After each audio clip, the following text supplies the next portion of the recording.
दिल्ली के एक bus stop के पास रवि नाम का एक भिखारी रोजाना बैठा रहता था। बस स्टॉप पर आने जाने वाले यात्रियों से भीख मांगकर अपना गुजारा करता था। कभी कोई दयालु व्यक्ति उसे 1-2 रुपए दे देता तो कभी कोई रोटी या बिस्किट का पैकेट, लेकिन ये सब कुछ घंटों या दिनों के लिए ही पर्याप्त होता। रात को वो उसी बस स्टॉप के नीचे सोता और अगले दिन फिर वही संघर्ष शुरू हो जाता। एक दोपहर अजय नाम का लंबा चौड़ा आदमी वहां से गुजर रहा था। एक सफल व्यवसायी जो सूट बूट पहने चमचमाती कार में यात्रा करता था। उसकी नजर रवि पर पड़ी। रवि उस समय भीख मांग रहा था। कुछ लोग उसे अनदेखा कर गुजर जाते, कुछ सिक्के देते और कुछ खाने की चीजें दे जाते। अजय ने ये दृश्य देखा और ठहर गया। उसके मन में एक विचार आया, अगर मैं इसे खाना दे दूं तो इसका पेट आज भर जाएगा, लेकिन कल फिर भूख लगेगी। अगर पैसा दे दूं तो कुछ दिनों तक खा लेगा, फिर वही हाल। लेकिन अगर मैं इसे आत्मनिर्भर बनने का तरीका सिखा दूं तो ये खुद कमाएगा, खुद जिएगा और शायद दूसरों की मदद भी करेगा। अजय ने अपने जीवन के अनुभवों से सीखा था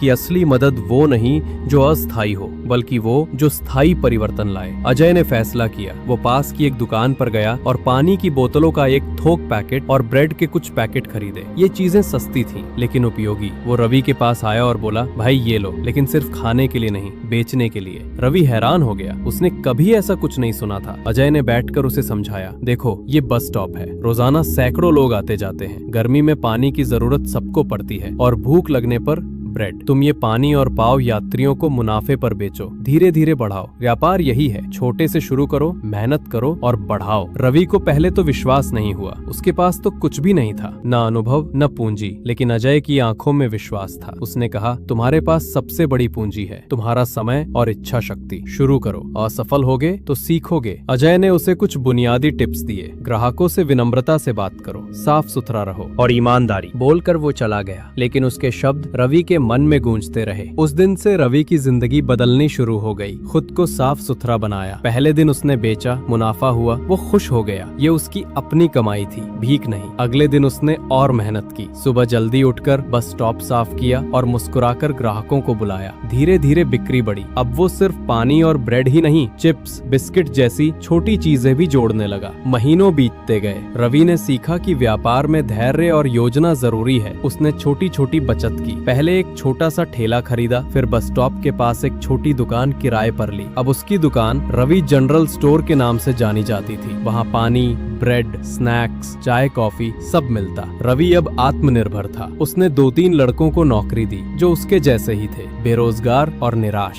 वो उन्हें सिखाता, मेहनत से कुछ भी संभव है। करीब 2 साल बाद एक शाम अजय उसी बस स्टॉप पर आया। वो पानी खरीदने दुकान पर गया। रवि ने उसे देखते ही पहचान लिया। वो पानी की बोतल लेकर आया और बोला, सर ये लीजिए। अजय ने पैसे निकाले, लेकिन रवि ने इनकार कर दिया। नहीं सर, आपसे पैसे कैसे लूं? ये सब आपका दिया हुआ है। उस दिन आपने न सिर्फ सामान दिया, बल्कि जीने का तरीका सिखाया। अगर आपकी मदद न होती तो मैं आज भी उसी बस स्टॉप पर भीख मांग रहा होता। आज मैं खुद का मालिक हूँ और ये सब आपकी वजह से। अजय की आंखें नम हो गईं। वो बोला, नहीं भाई, ये तुम्हारी मेहनत का फल है। मैंने सिर्फ बीज बोया, तुमने उसे पेड़ बनाया। दोनों ने गले मिले। उस दिन अजय को एहसास हुआ कि असली सफलता दूसरों को सफल बनाना है। रवि की कहानी अब इलाके में मशहूर हो गई। लोग उसे उदाहरण देते, कैसे एक भिखारी व्यापारी बना। ये कहानी हमें सिखाती है, हम सब थोड़ी सी सोच और प्रयास करें तो दुनिया में कितने रवि जैसे भिखारी सफल हो सकते हैं।